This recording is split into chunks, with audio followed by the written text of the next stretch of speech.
Constantly shifting through the time-space continuum, Metron's three disciples observe the universe from the Mobius couch. So, let mercy come and wash away what I've done. I'll face myself to cross out what I've become, erase myself, and let go of the Mobius couch, a time-space interdimensional vehicle from which your hosts survey the world of comics and comic book movies. Ladies and gentlemen, today's lyrical intro is, of course, Linkin Park's What I've Done, the ending credits theme of Michael Bay's Transformers film, which we all know and love. Ladies and gentlemen, you could have gone with You Got the Touch. You could have gone with... I could have, but instead I went with Michael Bay. Ladies and gentlemen, we're back after a bit of a break because one of the three of us has the immune system of a 19th century European aristocrat. And we're It's me. It's me. Yeah. It's me! But we're back. We're healthy. And also, someone else was gone for a random week when we were gone. Why focus on that when we could focus on the other one? Typical 1%er. Yeah. Okay, but we're back. The couch is back, and as usual on the couch are your three hosts. I'm Alessandro, welcome, and joining me are Patrick. Hey guys, what's up? Hey Benny. Hey Benny. What's going on? And Joe. Hey man. Oh, hi, it's me, Joe. Hey Joe. Hey. So today, how are you? Oh, I mean, I'm okay. The fabric of society is crumbling around us, but I'm very good. Yeah. But I'm good. Yeah. But today, it's not crumbling; it's unraveling. The fabric is unraveling. It's being jackhammered down quickly. Oh man, it's being uncovered. It's being uncovered. Things are fine. Look, the Oscars race is heating up, so things are fine. Time. Yeah. Someone won a Super Bowl. Someone lost a Super Bowl. Stuff's great. Things happen. Yeah. All right. But today. Go Birds. Yeah, but the reason I mentioned Transformers earlier is because, ladies and gentlemen, this is the first for the couch. Because the couch, we typically lean Marvel, we lean DC, we lean European artsy, we do manga, we do lots of stuff. One thing we have not done is toy comics, and that's what we're doing today. We're going to do Transformers. Toy comics. What's the toy comic? I mean, come on, the comic exists to sell toys. Let's be frank with it. It's become its own thing. Okay. Regardless, we're talking about Transformers. This is the new run on however this relationship works. Skybound and Image are somehow together publishing new Transformers comics. Is it Image? Oh yeah, it's Image. Yeah. Well, it's Skybound Entertainment, but yeah, I guess means they own the rights and they're hiring. I think so, but maybe Image is like distribute the publisher. It must be kind of like how Sony distributes movies for others. Whatever, none of that matters. But we're doing this new Transformers by Daniel Warren Johnson, writer artist, and Mike Spicer, the colorist. That's what we're talking about today. So welcome. I'm not sure if it's Daniel Warren Johnson. I think it is. That also writes G.I. Joe. I want to say the person that writes Duke is Joshua Williamson. But while this was coming out, the Duke and Cobra Commander and Scarlet, there was like 3 6-issue things that led up to G.I. Joe. So G.I. Joe itself is well behind this comic, but it's all in the shared universe or whatever. But it's pretty interesting what their plan is, or like how it's working. I'm enjoying it. Let's do a brief intro. So for those who don't know, Transformers are robots that transform from vehicles into mecha robots. They were invented by Transformers. That's how you have to say it like that. Yeah. Transformers. Robots in disguise. But so the Transformers were created by Takara Tomy, which is a Japanese toy company, and they were little transforming robots. Distributed and sold by Hasbro in the US. And in the mid-'80s, they decided, hey, you know what moves units is comics and TV shows. And so they did comics and TV shows of the Transformers. Little trivia note, the the human most responsible for kind of designing most of the G1, their Gen 1 Transformers, was, I want to get his name right, was Shoji Kawamori, who wrote and drew the Robotech Macross series. Oh. So it's the same guy that did Transforming Planes, Jet Fighters, and Macross is responsible for There's a lot of general crossover Transformers with them in the toy lines. Like later, I think they bring some of the Macross stuff in. So Robotech is cool. Robotech is Macross. Transformers, right? I think they're kind of around the same. I think it's relatively same. Yeah, it might have been first. Macross. Actually, I think Transformers was first. Really? That's interesting then. Well, the Transformers. No, Macross was first. First. I take that back. Macross was in 1982. Macross, Transformers was Macross might have been first. I thought. Yeah. But to my knowledge, the toys themselves weren't like the Transformers until it was a cartoon here. Yeah. It was just toys in Japan that they were like, let's take these and make them into characters and stuff. Yeah, and they weren't Transformers originally. Technically, they were part of the micro change in Diaclone. Diaclone, yeah. Changing franchises that then kind of became Transformers in their own thing. They were just toys that did stuff. Yeah. And then America went, what if this was a cartoon? Yeah. And boy, did that move units. Characters. Yeah, and that moved units. That sold. And it opened up a whole new, including, I don't want to brag, sell toys, but in addition to just toys, if you fast forward 40 years, they're also now Lego sets, like this one that I'm holding up. If you're on YouTube, you can see this. But should I get my Bumblebee? A little Lego Bumblebee. Pretty cool.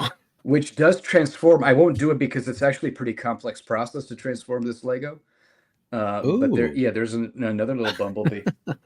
Bumblebee, who, by the way, spoiler alert, tragically dies in the first issue of this comic. Oh, is he dead? Gets stomped pretty hard. Are there any stakes in this? Let's talk about it. I don't know. No, we'll talk about that when we get into it. But they get blown apart like a lot. And then they go right back together. But back to the origin, another cool thing, because our generation, Pat, grew up with like DBZ and anime, all that kind. We're kind of nerdy and grew up that way. But for the generation a little bit older than ours, one of the earliest kind of introductions to quote unquote anime was the Transformers movie, which was animated by a Japanese studio. I didn't know it was kind of like anime. Well, it is, right? It's gloriously animated. Yeah. Oh, it's beautiful. I've never seen it. I've never seen the Transformers movie. Well, you should see it. Oh my god! It does have. I mean, honestly, for the time, like it has, like the shading work, the animation is really pretty impressive. It's great. I'd check it out. If I've only ever heard good things about it. Me and my brothers rented that tape from Blockbuster Video cassette VHS tape so many times that we caused it to warp. We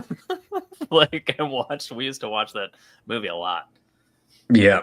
Plus, it begins with the theme song "Transformers" by Lion, which is Transformers. Yeah. It's a much better version of the song. I love Transformers when I was little. There's a lot of movie beats in this first 6 issues that we might see. Well, a few. There's a few. Yeah. And then I obviously love toys as well. So like the G.I. Joe Transformers, I mean, like I'm an 80s kid. This is all right up my alley. When Al suggested doing Transformers, I was like, "Oh, really? I was gonna suggest G.I. Joes, but all right." When I was a young child in Italy, my favorite toy was I had a Grimlock, a little that was a great Transformer, and that was I couldn't stop messing with it. That was my favorite toy. It's funny, of the Bumblebee Cliff Jumper, which is very closely related toy wise, so they look very, very similar. Well, they're the same thing. They're almost the same toy. Tiny little Transformers but for children to be friends. I had Cliff Jumper. I was actually really attached. So when Bumblebee in this was not like the best bud of Optimus Prime, and Cliff Jumper kind of like moved into the forefront, I was like, interesting. Well, my favorite toy Transformer, whatever, of all time is Jetfire. That's my favorite character. Yeah, the one that betrays. So it's kind of. He didn't. I'm kidding. Look, He didn't know. He was didn't trying know. to do He didn't the know. best. He was trying to do He the didn't best know. he could. We all try to do the He best just we didn't can know. with the information we have at the time, and that's all Jetfire did. Where was he for centuries? Patrick, he was he left to exploring explore. the universe. They explained Yeah. it. He was exploring the universe, and he got there late, and he didn't know. We'll get into it. He didn't know. He We'll get didn't know. I think out of the three of us, I have the least background information on Transformers. So I was so much so information. Warehouses confused. of Transformers So information, and it's Oh. blurred through 40 some odd years of not remembering or watching the cartoon. But so, I always we'll see how it goes. Yeah, but I always loved Jetfire in the Cartoon Network sort of Transformers Armada show era. He was a space shuttle. Yeah, That's pretty cool. There's many iterations of the Transformers. Least favorite of mine was the Beast Wars because I thought it was sacrilege that they weren't transforming into cool cars. Well, they transformed into large rats and small dinosaurs. Lame. Large rats. And small dinosaurs. Large rats. It didn't matter what animal they were. They all kind of like went to the average size so that a cheetah could fight a T-Rex. Yeah. And it was kind of a strange... Bad. It was an amazing show, though. It was wonderful. It was a wonderful television I've heard show. great things about it. It was great. It's just the physics didn't quite add up, but God, Dinobots. Well, the physics don't add up. I mean, like, why does Megatron transform and shrink down into the size of a gun? It was also hold. Beast Wars Transformers was also a literally unplayable PlayStation 1 game that oh my god. I must have spent 300 hours on, and I don't think it's a completable game. I think it was just coded to not work. But I played the shit out of that game. Yeah. Because an entire summer, every time I went to your house, that's all we did for like hours on. We could never. There were certain levels you just could not. I think the lava level, the episode. I think there's at the part where you get on the thing. There's no way. Yeah, there's no way to. There's no way to. I don't think we've never gone off on such a tangent before. And well, look, Transformers has been a large part of all our lives. It's just how it is. Okay, but today we're going to talk about the first 6 issues of this Danny Warren Johnson Transformers run on IDW. So, can we get into it, or do we have more background we want to? No, I think once we hit the PS1 game, that's probably all we need to. I mean, the most of the background that we know is that, like, as Patrick was saying right before we started recording, was that IDW lost the rights, and this is like kind of the birth. So this new Transformers comic that we're reading, the first 6 issues of, and then also like G.I. Joe combined are creating something called the Energon universe, and they're trying to combine them together, which, being a fan of both of those properties, I was very skeptical on, and I was just like, they're gonna mess this up. Like, they've crossed over a few times in the past in like the old Marvel comics or in the Image, or not Image, but the IDW stuff. But like, I don't know, it was just never done super well, or it's always just like a standalone like Elseworlds type story where like the G.I. Joes and the Transformers are interacting, and that's kind of it. There was a cool one drawn by Jay Lee back in the day that I really liked, but it was just like a kind of like almost like a World War II era for G.I. Joe, and then but Snake Eyes was there. It was weird. So I was never a big G.I. Joe fan. Can you explain? Yeah. So G.I. Joe is just if the Village people had superpowers. Like, I don't understand. No, they're not the superpowers. Concept of that. Like, what is G.I. Joe? It's. I know there's the ninja. There's the ninja. G.I. Joe. Like, I don't get what is the appeal of that series. It's an elite military force dedicated to stopping Cobra, a ruthless terrorist organization dedicated to ruling the world. Obviously. Okay. No, there's a terrorist organization named Cobra, and then the G.I. Joes are like a hidden covert group of like military people that of varying specialties, hence all the colorful costumes. Okay. So they're not superhuman. They're just dudes. They are, yeah. And women. It's pretty flamboyant. Woman, and there is one woman. Well, the redhead. That's it. That's what I want to know. Yeah. He's the only. Yeah. There's a lot more. You know what? I always thought was really cool about G.I. Joe was its diversity for its time was pretty shocking. Like they included many different people of color and many different men and women working together. Anyway, what were you saying, Al? It doesn't Making matter. fun of Let's G.I. talk Joe? about Transformers. Okay. Let's talk about Transformers right now.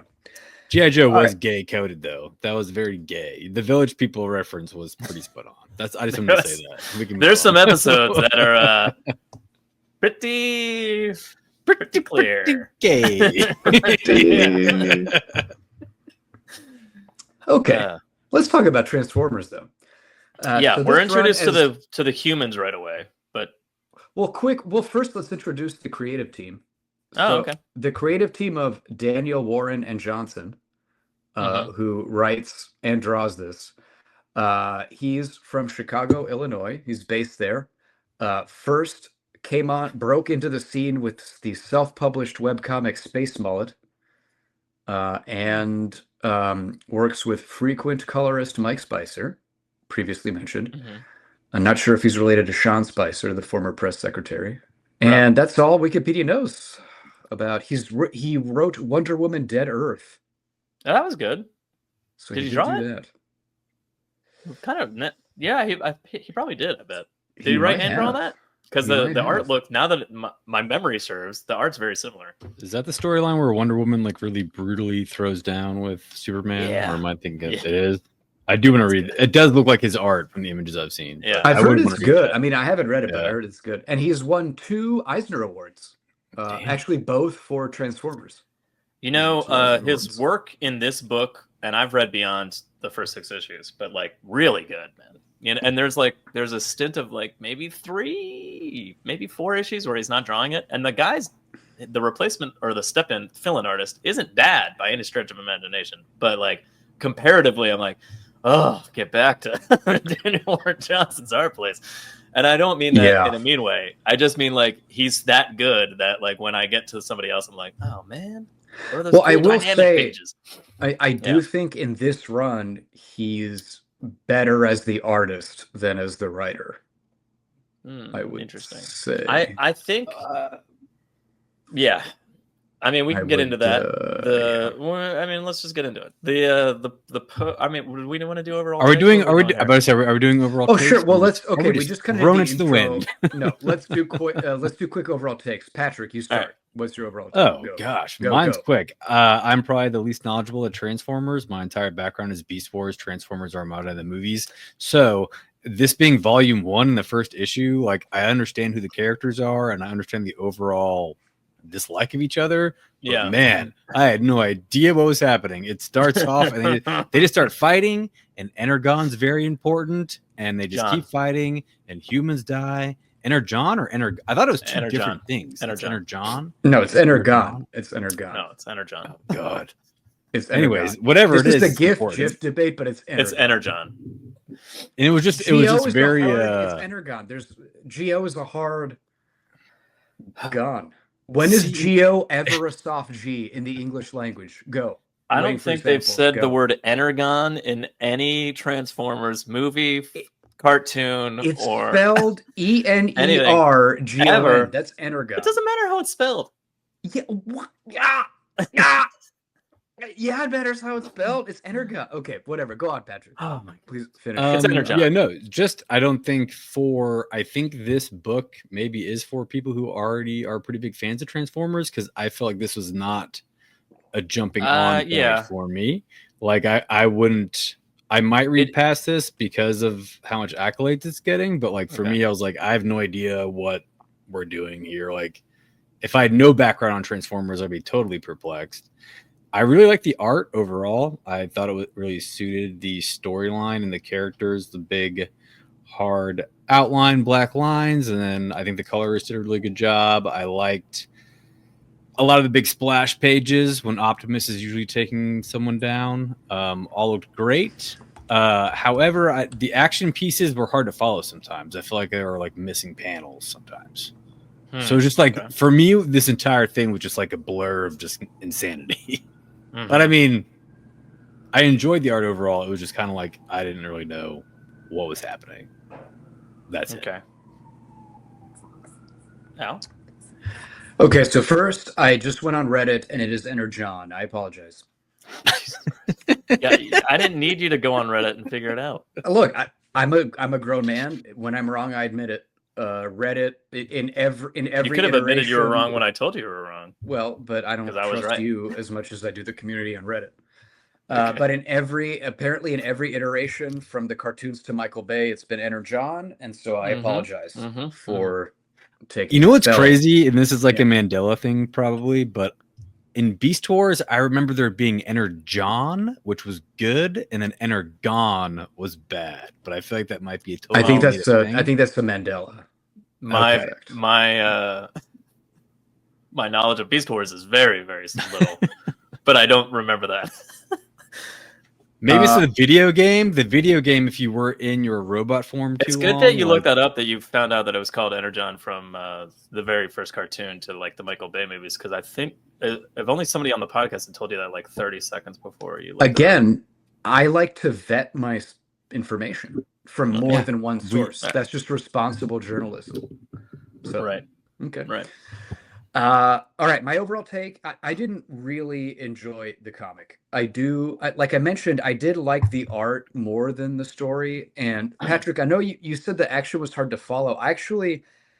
I liked the action. I mean, there's a few pages I was going to highlight as we go through the issues where I think actually it's very cinematic and cool effects visually that are going on. The story, and granted, this is the first 6 issues, so it's not really, we're not getting the whole breadth of the narrative that he planned for everything. But just in terms of these 6 issues, nothing really grabbed me story-wise. It was just, I think Patrick mentioned this, but it was just kind of insanity from page 1 to page 6, and it was just insane with like not much pause or real direction. Issue and I didn't enjoy it. You said page. I was confused. What you meant issue? I'm assuming. Well, I'm being hyperbolic. I mean, okay. Page 1 isn't, but I mean, the 6 runs are pretty unhinged and just crazy. So yeah, it wasn't for me. I get what he was trying to do. I like the idea of trying to go kind of this gritty route of like, if these warring aliens arrived on Earth, wouldn't they just stomp on us and destroy us like we were ants? Right, yeah. Because we are. Yeah. I don't know if that's really like the best tone for a toy comic, but I get what they were going with, was sort of realistic is the wrong word, but a more human scale story of these giant mechanical robots that come to Earth, and to them, yes, we are lit. I think, and if some of them are evil, then yeah. Starscream, I think, literally calls us squishies, and they stomp humans to death because we are just nothing. We're ants to them, literally. So I get what they were doing. It didn't really work for me a ton. So that's kind of my overall take. Yeah. I came into this, I guess, slightly backwards, because I read the G.I. Joe stuff first, because I'm a big fan of G.I. Joe. So like, I was like, oh, Energon universe, it's new, and Transformers has its own book now, or like a new book, and that's cool. But I'm gonna read Duke and Cobra Commander and Scarlet that leads into G.I. Joe, and start reading that stuff. So for me, like, I was more interested in the other aspect of the Energon universe, I guess. So I went backwards into this and went, oh, cool. So that's what happened to Duke's friend in the plane, kind of thing, and stuff like that. So I was kind of ready for the storyline to be kind of crazy. And I know a little bit about what's going on the other side of the coin to the story already. So like, it wasn't as confusing for me. So it's kind of hard for me to be unbiased or rather like forget that part of my brain while I'm reading this. But like, so for me, I was like catching up on a part of the story that I hadn't read yet. So like, I don't know, but so I guess that I think if I have like negatives against it, it is rather confusing. Like Patty was saying, to like somebody that's not really like well versed in the Transformers.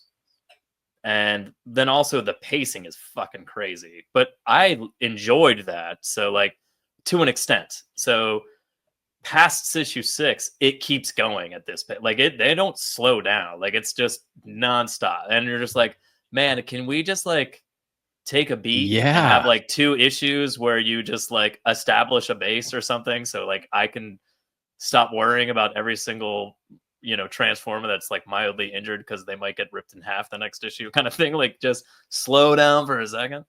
But like and I guess they kind of have a little bit of that at certain aspects, like, but they're not until like issue 15. You know what I mean? Like it just goes hard, real, for the first like 12 issues, easy. But art-wise, I really enjoyed it. I've read some Transformers comics back in the day. I'm in no way like well versed in the Transformers comics in any way, shape, or form, or like really that deep into the lore, other than like the cartoon that I used to watch when I was a kid and the movie. I don't know. I just knowing all the characters as well as I did probably helped a lot. But like, there are certain relationships that this new Energon universe was clearly trying to flip on its head, like the fact that like Al mentioned, like Bumblebee gets his head blasted in very early on in the comic, and you're like, oh shit, he doesn't have Bumblebee, like that kind of thing. Like, part of that might be but a response Cliffjumper to... kind of fills that role. Yeah, and he does, yeah. But part of the Bumblebee thing might be a response to like how insanely popular he is in the Michael Bay movies and has his own movie and kind of thing.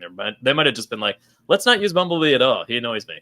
I don't know. I don't know what the impetus there was, but I really enjoyed the art in terms of like the transforming panels were great. Like sometimes they're mid-transformation, sometimes they're almost fully transformed, and there's still like panels falling into place, and there was a lot of that going on where like in a very still medium that is comic books, showing that kind of like very detailed transformation thing is really like, I think he did it in a very playful way almost every single time one of them did it, which is a lot. So that was pretty cool. And again, I did really love the like, as Al was saying, kind of the action set pieces, but also just sometimes not even really like a huge action piece, but just the dynamic poses and like page layouts even, were really cool. And it gave those panels where it is just a still shot of like the arc that, sticking out of the mountainside or something like that. It's very still and quiet and calm, like kind of, it's very contrasted. So I really enjoyed that. But overall, I guess, I liked it a lot, but I also kept reading, so I don't know. I don't know if that tainted my memory of the first 6 issues, but if you were just a lot. It was just it's a lot, and it moves really fast, and if the pacing is too fast. It is, but in my opinion, I agree with you. As a new reader, that's tough. But like from somebody that like knows these characters, most of what I was paying attention to was like what the changes they were doing, and I was like, yeah, I get it. Starscream's, whatever. Starscream's bad. Get it. Moving on. So I'm kind of glad that it went crazy right off the bat because it made it fun, but I don't know. We'll see. We'll see if I continue to read it and enjoy it, but overall, I liked it.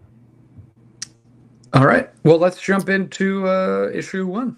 Let's just go. Yeah, so as I was saying, human beings are introduced right away. Hate it. I hate the human beings. Also, their names are Spike and Sparky. Those are the names. Spike's the classic human that interacts with the... But I also, so to Patrick's point, I will say, so I understand, obviously Spike and Sparky are kind of the stand-in for like children at home to kind of vicariously live through this relationship and have a story about them with giant robot. I get why we have children interact with these robots. What I hate about stories like this is that the stories are about giant fucking robots being giant robots, but everything is told to us through the point of view of these boring humans that I don't care about. Yes. And it's true for the Michael Bay movies. It's true for the cartoons. It's true for this comic.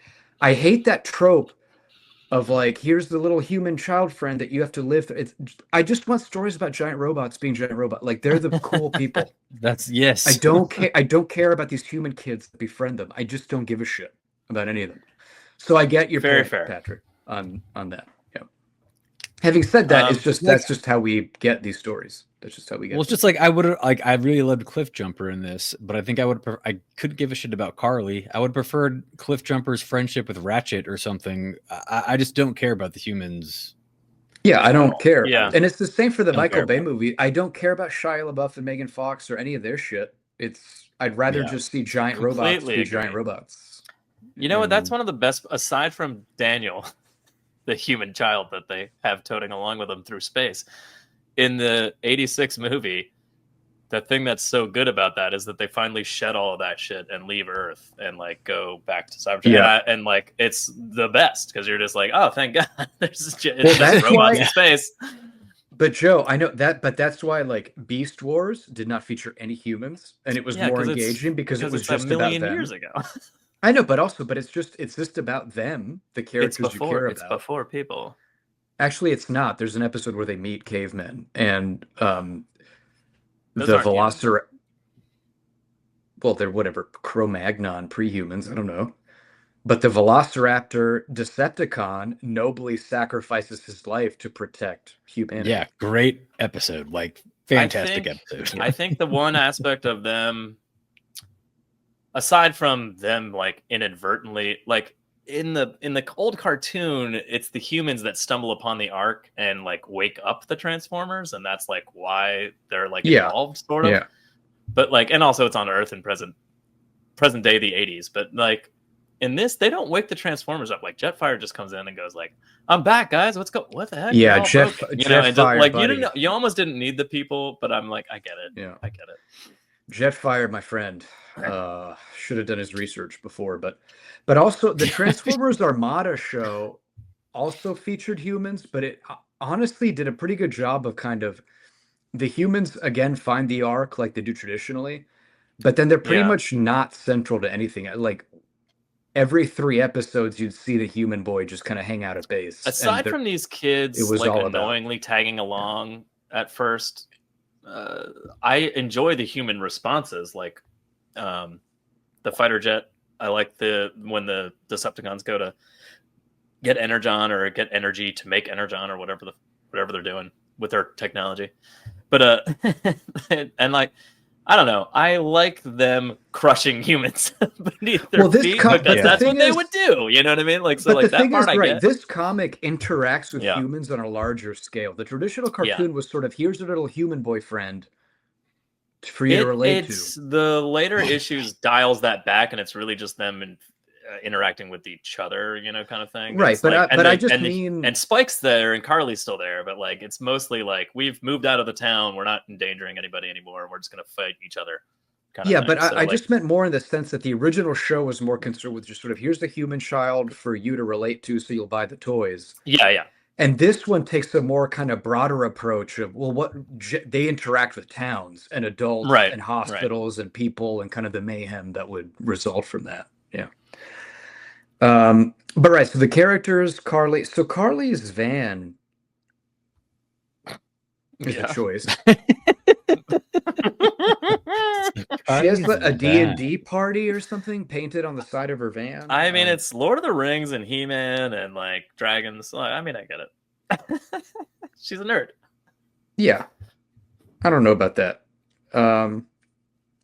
I like when she immediately starts painting his face on the van, and I was just like, that's not going to end well. And the second she started doing it, I was like, that's going to be bad. And then like 10 pages later, it's like, Laserbeak's like, that person must know Optimus Prime. I'm like, God damn it. Right. But so Carly and Spike do land in the Ark, and they don't wake up the Transformers, but Jetfire does, because he's been patrolling the cosmos looking for his friends. Found them and just sort of misplayed, road to hell is paved with good intentions. Mm-hmm. Just thought he'd wake up his friends, but woke up 2 sides of a war. Yeah. So what? So Jetfire's been gone for a while, but he's aware of a war happening on Cybertron. Correct? So the war was happening, and he left, but it had just started, and like that's. The lines are going to be blurry here because there's many versions of this, I guess. But like, so generally, including the Transformers 1 movie that just came out. but very generally, So very generally, the Transformers home planet, whatever it was called, I forgot the name. Cybertron was low on energon resources. Yeah. So whether the war started first or not, generally what happened is they sent Jetfire out to search for resources. Like he was a scouting party just out in the universe, find Energon. Then after that, like the war really got started. The war over resources and Decepticons and Autobots and all that started. And so that's why Jetfire kind of missed the nuance of, Starscream's evil now. Like, he doesn't know that Starscream is going to blast Bumblebee's head off. Like, he just thinks like, oh, my friends are on this ship. I'll wake them up. Did the Autobots and Decepticons exist before the war, like a long time before the war, or no? were The they Decepticons started. I think these were factions that built out of that energy these storage are factions and from started the result Civil of the war. Yeah, I see. Okay. Yeah. And Megatron, who's not in this, or yet anyway, who knows if he comes back? But in the 6 issues, Megatron is absent. But he's the famous original leader of. Yeah, that's why they keep asking. Well, as they wake up, they keep asking Starscream or whoever where he is, and he's just like, "Don't say his name," because they're classically at odds with each other, even though they're both Decepticons. Or he's not I guess isn't the Fallen is technically the original leader of the Decepticons. I'm not sure. I don't know. That's my. I was about to ask: isn't Optimus Prime doesn't he have parents technically? He's not the first Prime. Yeah, he's just the current Prime, but there's been more before him. Okay. So Optimus is the leader because he has the Matrix. The Matrix of power. The Matrix of leadership, yeah. Or leadership, He has the Matrix of leadership. That's what it's called. That's what it's called. That's what it's called. So Patrick, he has the Matrix most corporate sounding. Patrick, that is the most corporate sounding thing I've ever heard. Don't laugh. Ultra Magnus tried to harness the power and died in the process. Yeah. It's not that easy. It's not that easy to hold the Matrix of Didn't even work from. They blasted it apart. So easy. So you laugh, but it's taking lives, buddy. Who's that? Doesn't matter.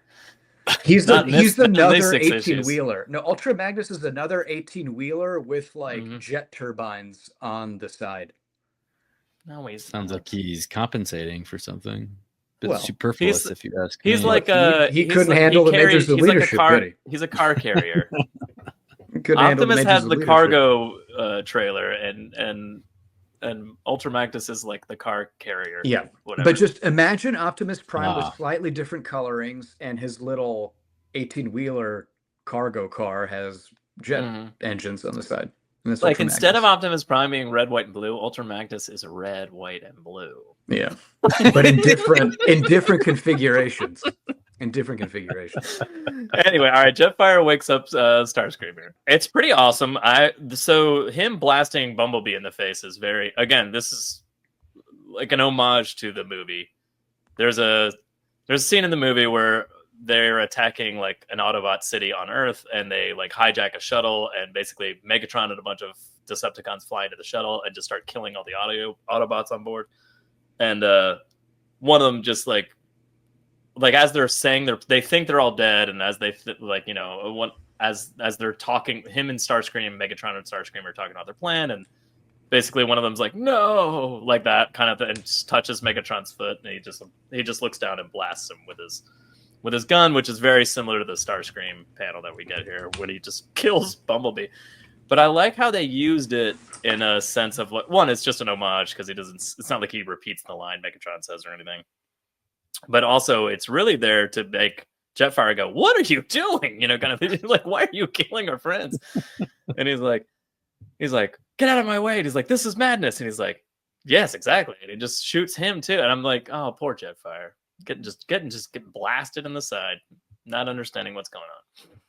Yeah, it's it's just right after Jetfire, Optimus wakes up. It's just insane battling from the get-go, and it just doesn't. I love Optimus's I guess call them wrestling moves. It's the first scene you get of Optimus is him grabbing Starscream and just clotheslining him onto the ground. It's kind of fantastic. He does a lot of body slams.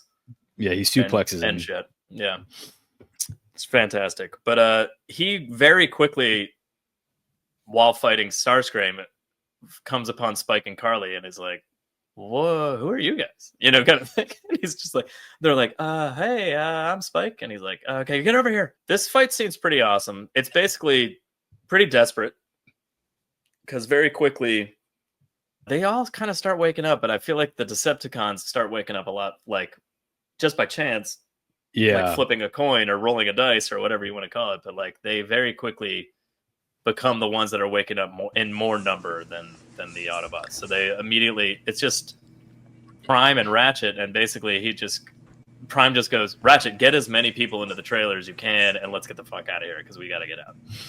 Yeah, it's also another thing is Starscream is just unhinged. Yeah, he always has been though. No, but he's always, I don't know. I remember him more as kind of a grimy, plotting kind of thing. Like he's like, yeah, he's kind of like he's the second in command that always wants to be in charge, and he's never quite strong enough to take it from Megatron. Right. So now that Megatron's not here and he's in charge, he's like really letting loose. So he's just insane, right? He just shoots anything, kills you. I mean, off the rails guy on this. I like that Soundwave was like his foil in the Decepticons. Like Soundwave was all about business, all about the most practical plan. Like he was my favorite Decepticon. Soundwave's awesome. Easily. Well, he's great because he has his little tape deck of little animals that he can control. So he's awesome. His poor little dog. When Starscream kicks it away, we're not healing your fucking dog. Ravage. Oh yeah. I remember when I was a kid. Poor little dog. She said no. Also, when I was a kid, I remember being confused because Skywarp is also a jet. Yeah, and Skywarp, Thundercracker, Starscream. I think there's actually a few more, but they're all jets. And I remember as a kid, because like the Autobots all have different vehicles, and the Decepticons were all just different jets. And I was kind of like, I don't. Okay. Oh, it's just in the classic cartoon, it's just the three of them. Well, but I just, I was 5 years old. You don't understand. Oh yeah, fair. It's a fleet of jets. But yeah. I get it. I just didn't get that. Or Decepticons are random objects like tape deck players and cameras and guns. Megatron was just a handgun. He was just a gun. What? He was a handgun. Yes, Megatron would become a gun that somebody else would shoot. You don't know that? I didn't know that. That's bizarre. Yeah. So Patrick, let me. This is the best thing I've ever. We're reading a Transformers comic, and you didn't know Megatron was a gun. He turns into a Tyrannosaurus Rex, Joe. He turns into a Tyrannosaurus Rex. Patrick, let me explain the physics of this. Megatron, who is the same height as Starscream, standing next to each other, actually taller. Megatron's taller than Starscream. Megatron would then transform into a handgun that Starscream could hold. Yeah, could hold and shoot. Mm-hmm. Even though folded out into a robot, he's a larger robot than Starscream is. Yeah, later iterations of Megatron, he's more of a tank. That's wild because he's the big bad leader. Yeah, and he's basically a support. He has to be held. He has to be held by an ally. He doesn't have bodily autonomy when he's in gun form. He does not. He does. Sometimes he transforms into a gun and just shoots. Jerk air. Like you're what? Yeah. What are you telling me right now? Yeah. Not only that, he's not any handgun, Patrick. He's based on like the German army issue Mauser World War II gun. Yep. Why not? The Decepticons have some. So this was a toy, Patrick, that I had as a small child. You gotta look at both sides. Yeah. I had a robot that transformed into a human-sized gun that I held in my hand, and it looked like a gun. A Nazi gun? Yeah, but it does. But it gets better. He's a Nazi gun with a sight scope. With a scope, yeah, with a scope, yeah. Like a handgun that you would. So you can really James Bond GoldenEye one shot kill somebody with that thing. He also at a certain point, but it gets better after he dies.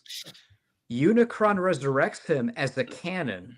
Yeah, that's completely stationary. So he just transforms into a cannon not true. that just sits on the ground and shoots laser beams from his cannon. Mm-hmm. But he was known as Galvatron then. But that's his hero's journey. It's wild. That's Megatron's hero's journey from handgun that has to be used to a stationary cannon named Galvatron. You know what I really enjoyed? A millionaire, and the question was, what does Megatron turn into? And you would never have said handgun. Never. But that's why, like they changed it in Armada. He was a tank, and then in the Michael Bay movies, he's the weird spaceship jet thing. Yeah. The Michael Bay movies. But then he's also a tank. In the not even like. Can we not mention the Michael Bay movies again? Yeah, they don't make any sense. They don't make any sense. All right, let's get back to this. So the Autobots get out of the Ark. They pile all the bodies of the Autobots into Optimus. Ratchet very diligently picks up all his brothers and puts them in the back of a trailer while Optimus tries to And fight on his sister, own. and RC's in there. They pack a sister in there too. Oh yeah, that's true. And then they escape. It's pretty awesome. But this is so really quick. This isn't. I mean, I'll highlight more of this later. But art note: when I mentioned the kind of cinematic action quality, this is a silly panel, but this is one I like, where you see the vehicles. Panel. Yeah, but you see the vehicles. For those listening, you don't see it on YouTube, but it's Optimus and Ratchet kind of driving off out of the arc. It's a semi-trailer and an ambulance shooting out of a. In midair. What would never be done in a Fast and Furious movie? That's how insane it is. What they're doing. No, they would do this in a Fast and Furious movie for sure. But basically, but in the pickup, I mean not the pickup, but the 18-wheeler, you see like the cabin almost kind of detaching from the body of it insane. Because they're airborne. I just kind of like how he's showing again, his it looks dynamic like use of like the panels is really well done. Oh, and before they leave, this is a big note to note. They're getting overwhelmed, and Optimus has quote unquote no choice, and he says that out loud and blasts the remaining like circuitry portions of the ship that are reanimating the Decepticons, so they can stop animating basically. So they escape with their brothers and sister, but in the process, they stop the Decepticons from being able to like resurrect more and more Decepticons as well. I really like the art, a story beat. The art. Go ahead, when he says I have no choice, that art I like. When he's blowing it up, Optimus, all the fire and everything. Like some of the bigger panels I really love. There was just something about I had a hard time following some of the action scenes, and there's just so many action scenes. I felt like people were teleporting. Yeah, there's one or two. I mean, you don't have to point those out as they come, Patty, but like, there's one or two huge battle shots that I'm like, whoa, what is happening there? But then I'm like, oh, okay, that's Wheeljack's head from like the top down, and he's turned to the side. Yeah, that might just be there was certain parts of that where I was like, wow, turning that character and showing him from that perspective. I almost didn't even see him in the panel because it just looked like shapes, because you couldn't see his face at all. But to highlight Patrick's point, yes, there's the I have no choice panel. Again, it's just him getting blown out.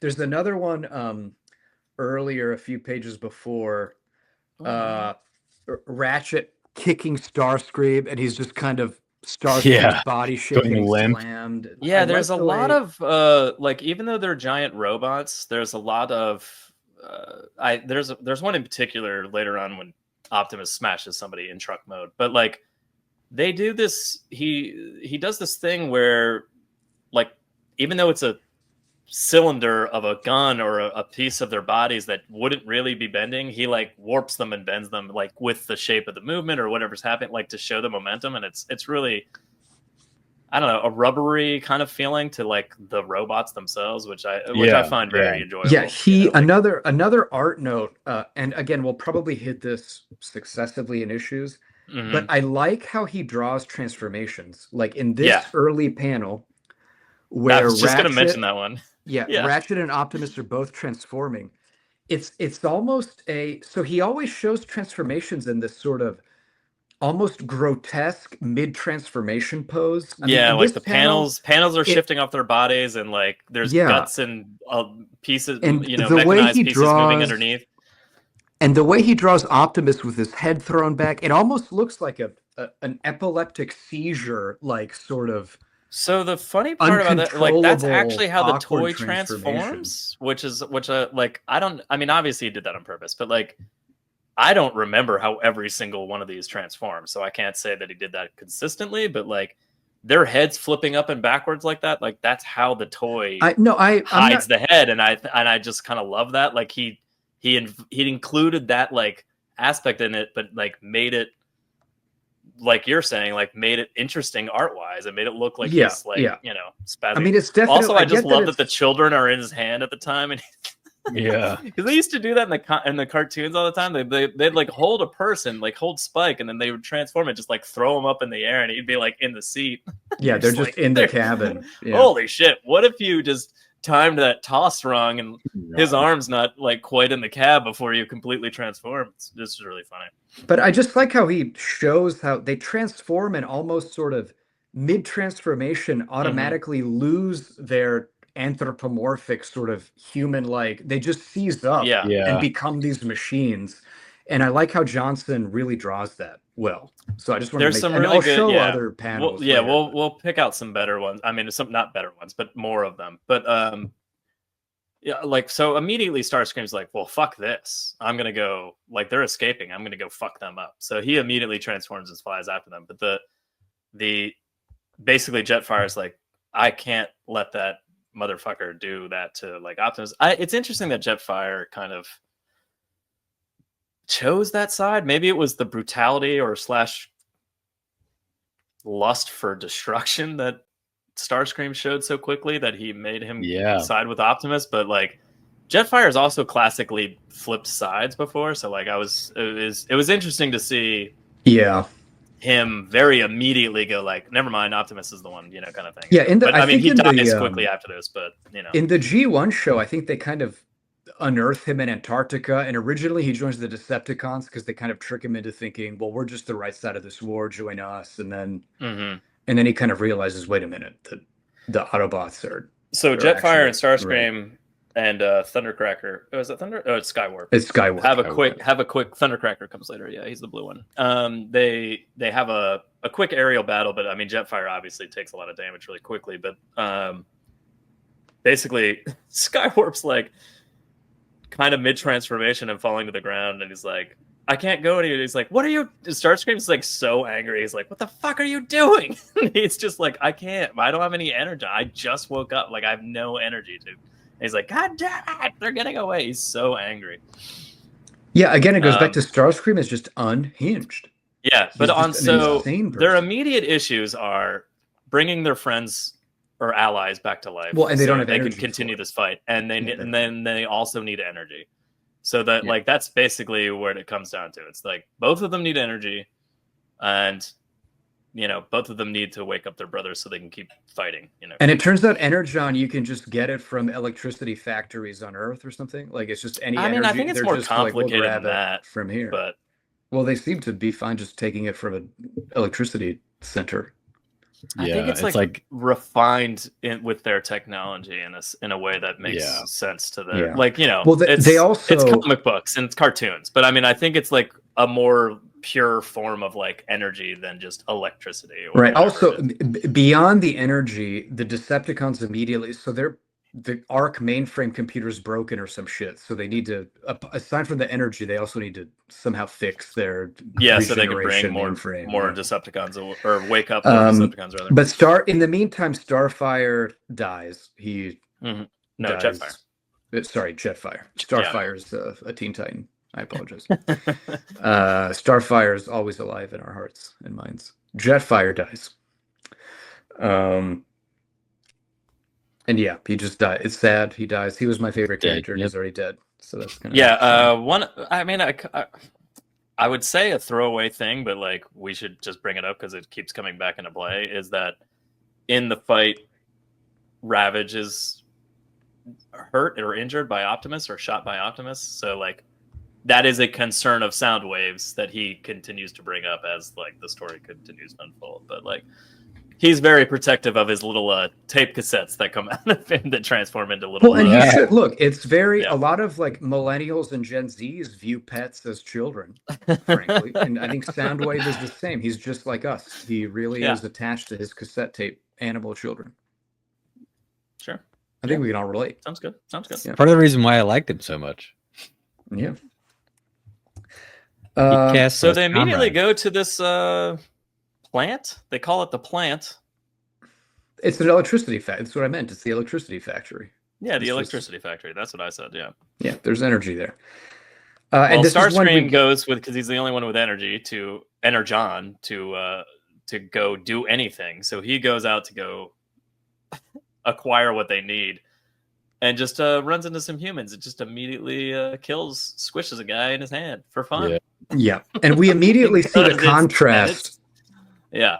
Well, the contrast is immediate because we see Starscream in an industrial plant murdering people, with Mhm. Optimus in a forest accidentally stomping on a deer and then going through a feeling crisis. horrible about Yeah. it Bad because about it. he I like Optimus being out in nature and kind of going like, oh, this place is incredibly peaceful. Like, we can't bring our war here, but we already have, so like we need to shut this down as fast as possible, or like, kind of thing. Or like his immediate like connection to the humans was obvious because he was like, who are you little tiny things? I need to protect you because you're gonna get killed.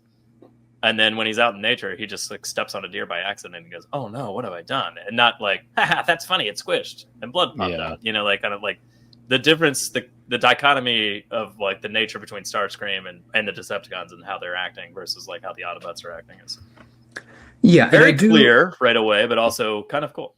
And I do like Optimus. I think in various iterations of Transformers, obviously Optimus is always the good guy, but to kind of varying degrees of just sort of I'm a general to, the spectrum of just I'm a general in a war to I actually actively want to protect human beings. And this comic goes pretty hard to the spectrum of like he does seem genuinely interested in protecting innocent life and fragile life. And I appreciated that. He is a pretty heroic figure. Like has empathy and love for humans and the planet.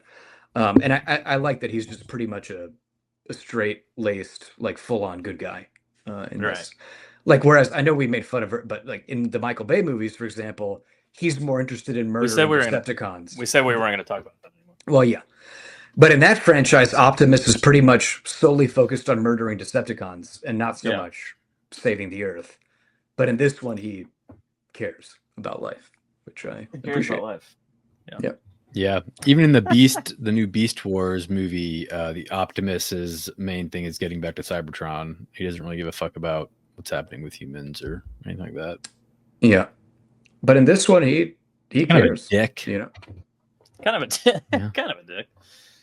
Well, live action Optimus is sort of an asshole. Yeah, he cares about whatever. Optimus Primal, however, he was like, no, you're insane. We have to protect the humans. Sorry. Yep. Good old Optimus Primal. It's because Beast Wars is the best Transformers. Oh, no. Oh, no. Cliffjumper is tiny. He's tiny. I love him. He's a tiny little sports car. He's a breath of fresh air. Yeah, he was exactly what I needed after all this fucking murder and Attack on Titan shit, squishing humans. You just need a little tiny car. My breath. Yeah, Optimus kind of tells Spike about what where they're from and like what's going on, basically, and like he just fills him in really quickly on like what the backstory. He's like, listen, we're two separate factions in a war, like fighting each other. And he's like, oh, so you guys are the nice ones, and they're the okay, I get it. And then I like how we shift back to the electricity factory, and I like how this is after Starscream's attack. The police are there, and everyone's kind of like, "What's happened here? What's going on?" And then suddenly, a different evil jet monster just lands and start terrorizing all over. They need it. Like they can't get so they came back to like get more, or they brought whatever Starscream brought back wasn't enough or something. And I guess Soundwave was just like, hey, let's just go there. I'll set up the machine there. We'll start like sucking power. Yeah, but I just like the image of these humans sort of like, all right, what's happened here? Let's regroup. And then just suddenly another evil jet is just, well, I'm here now. And, I'm going to terrorize. It's been minutes. Yeah. It's been minutes. It's been at least 12 hours. But and then we get kind of a cool scene of Starscream fighting human fighter jets, which I think was kind of cool because the robot just kind of wins because it's a robot. I feel like it's like a throwaway line, but like to my knowledge, they're kind of hiding what's going on in this little town to the outside, at least at first, or maybe not after this, or maybe not after this, or before this jet. I don't remember, but I feel like they were like, let's hide what we're doing at first, ish, or like later on. Maybe that's later on. I don't know. But initially, the response is like, "Oh shit, send a fighter jet in there, like just see what's going on." And I just love like Soundwave's like, I'm picking up a radio chatter on the humans' communication networks. They're sending countermeasures, and Starscream goes, "The Squishies are trying to fight? I gotta see this," and just flies like, holy shit, he's a psycho. But yeah, he's definitely a psycho, and that's Duke, right? Duke is the fighter pilot. So Duke's in the jet. He's not like, I don't think he's the pilot. What? But he's the one that's. Then why is he in the jet? What? The co-pilot. He's like the goose to Maverick. Yeah, he's the one. He's the one in the second chair. So why is he a G.I. Joe character if he's the fucking navigator on a jet? Why is he a character? So I think they were sending him in to see what was going on. Again, we can touch on this in the Duke comic. But yeah, this scene is seen as the entire impetus of the GI, like the beginning of like what will be the G.I. Joe comic right here. Yeah, it's a very dramatic pose there of Starscream just slapping his hands together and crushing Dukes. So basically, they kind of the way Splat is written out, like the way that Splat is just written. Yeah, it's really they have a Top Gun-esque fight for like 2 seconds, but then Starscream just transforms and smacks the jet, kind of thing. And they're like, oh shit, and they punch out and deploy, or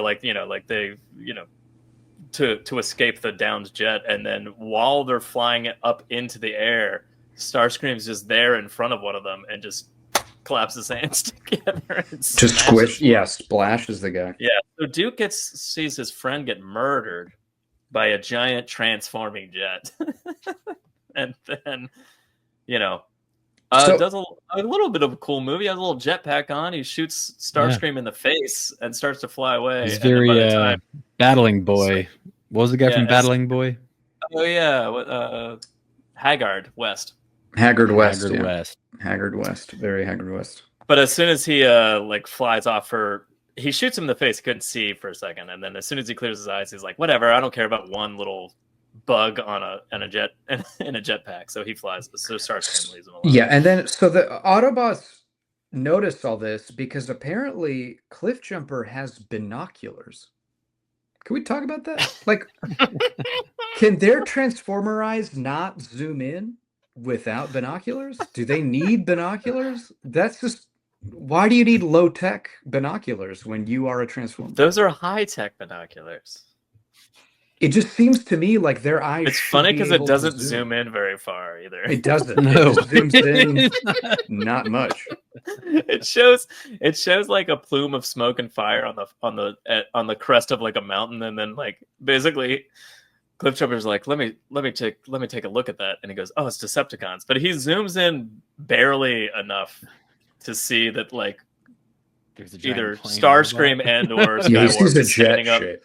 Yeah, he sees the shape of the jets. But my question is, shouldn't they be technologically advanced enough to just zoom with their eyes than need? That doesn't make any sense. Binoculars. If they were Air Razor from Beast Wars, the best Transformer show ever, then they could. Another transformation note. Is this the bit, Patty? Another transformation note. That's fantastic. When Optimus is going back into a truck, again, I like how he almost draws them. His arms are back almost like it's bound, and he's kind of like spasming back. I just like how he draws all the transformations. It's interesting that you keep referencing that specific, like the way that's how the toy transforms. I get that, but I mean, no, I understand, but I mean, in the context of the comic, seeing the humanity revert to truck shape and back, I think it's interesting the poses he's showing and the way the movement is going. Yeah. All right. And then there's the weird interaction with, is it? So Carly's the key is that it's the plant where Spike's dad is at, and he goes, "Oh shit, my dad's there." And like Optimus is like, "Well, there's Decepticons. We're gonna go there too." And Spike's like, "I'm coming with you." And then Carly's like, "Me too." And they're like, "Nah." You're a little girl. He's a little boy. Little boys can come fight a war. Little girls need to get in their van and drive home. What is Sparky doing? He's He's got his suited all up, fatigues right? out, He's got like a ready to rifle go. and a machine gun. He has a shotgun Sparky's and lost a his machine fucking gun. mind. Does Sparky think that helmet's going to protect him from fucking Starscream snapping his fingers? Yeah. I think so. I think he's just reverting back to I was in a war. Oh, you know what that is? The it's Vietnam. The comic does open up stuff, with like him having flashbacks of like the war, and then Optimus having memories of his war. So like they're drawing, allusions to like both what Sparky's gone through and what Optimus has gone through in the past. Yes, he's in full like Charlie's in the trees mode. I'm gonna dress like a Vietnam vet. He is though. He is like it's. Yeah. He looks when she walks into the house. He looks nuts. Well, I mean, he did just see a robot crush his best friend, I guess. So and he's about to be attacked by a cassette tape raven. That it's difficult to deal with these things. Laserbeak. Well, I mean, from his perspective, he doesn't know Laserbeak. From his perspective, it's a weird cassette tape. The cliff jumper, little tiny boy. Our little cliff jumper comes out of nowhere and starts beating up that cassette tape. Cliff jumper takes him out. And then Sparky the panel of Sparky blasting cliff jumper in the kneecap is just so ridiculous. Not the kneecap, he shoots him in the head. No, the kneecap. He shoots the kneecap. No, he's flying backwards because he got shot in the head. Oh, I read it differently. That makes more sense because like, what is that? Gun. He points the gun right at his head and blasts. Oh, I see. Him, yeah, and he's flying backwards. Yeah, I read the blast is just in front of his knee. Yeah, I read it like Patrick did. That he like tried to dive. You know what? Maybe my whole criticism of not being able to follow the action. Maybe I'm just really bad at not observing it. Could be. Because in the panel before, he's literally got the rifle right to. Yeah, he's pointing a shotgun right at his head, blast him in the head. We also I love how like he shoots Cliff Jumper in the head with the shotgun, and he flies backwards. Clearly not that hurt from the actual shotgun, but he flies backwards with enough force that he just because he's literally a car standing in a living room, he just falls through the wall. He's outside, which I just kind of like there's little subtle things like that, like I was saying, like the scale of humanity with the Transformers are there, like is just kind of funny. Like there's a couple things like they shoot at like a hospital later, and it's just a giant gaping hole in the wall. They shot it like one time, like it's just funny. Yeah, but the Cliff Jumper's time is just it's weird how some of these Transformers are giants. And then Cliff Jumper is he's like an NBA player. He's just like a 7 foot tall center, basically. Yeah. But it's the difference in sizes. Yeah, I mean, he's like 8 feet tall, probably max. Yeah. We do find out back at the Ark that Energon is sipped through a straw. Yeah, of course you can sip it through the straw. So if you see Skywarp here just sucking on his little Energon straw. He's just sucking. He was tired from the first fight that he had. What's wrong with that? Starscream, not a good boss. Can we be honest? You shouldn't. You shouldn't rule your team with fear and pressure. I mean, he's not a good boss. Just as a general note. Spoilers for later on in the series. He's not the boss for long. I figured they seem to hint pretty heavily that Megatron. Someone else. Nope, not who I was talking about. Still not the boss for long. But I mean, Starscream, let's be honest, he's not a leader. He's a beta. He's beta material. He's just not a leader material. So he doesn't know what's going on. It's more of a wild card, Yeah. Wild card. He cuts the brake lines. But they do go back to the veterans, whatever, the veterans bar, whatever those are called. The VFW, The VFW. And everybody has automatic weaponry. Their town is under siege by giant robots, dude. What else were they gonna do? Everyone has machine guns. It's not just Sparky. Oh, they're America'd up in this. This quiet little town. Well, this is Murica without the A. Yeah, this is Murica. For sure. Yeah, for sure. Yeah, Cliff Jumper's like 6 feet tall. He can fit into that door to the bar. Like, there's plenty of room for him to get into that. Yeah, he's actually not even an NBA player. He's just an average height. He's just an average guy. Yeah. But then, so Skywarp attacks the V The VFW. Yeah, so basically, Starscream is basically like, Skywarp, go deal with this shit. I'm busy, kind of thing. And Skywarp's like, all right. He just goes down and starts kicking people. It's fucking insane. But then Optimus shows up, and this is another just panel I love. Yeah, this Optimus panel is plowing into Skywarp. Yeah, it's fantastic. Yeah. There's a one couple of the best. Yeah, like the way his So chin good. is laid across the top of the cab. Right, his It's whole fantastic. body is just And his whole body is kind of like warped around it. warping around. Yeah, It's sky incredible. warping around Optimus's frame. Incredible. Yeah. And again, back to the transformation. I just love this action scene. The way Optimus, as the truck slams them, next panel, he's already human form, ready to go. Yeah. Rifle fantastic. out. He is in battle mode. Our hero is here. I loved that. Like it gives you in terms of following the action, Patrick, it gives you the impression that like he slammed into him and it was immediately transforming on his way back, and it's fantastic.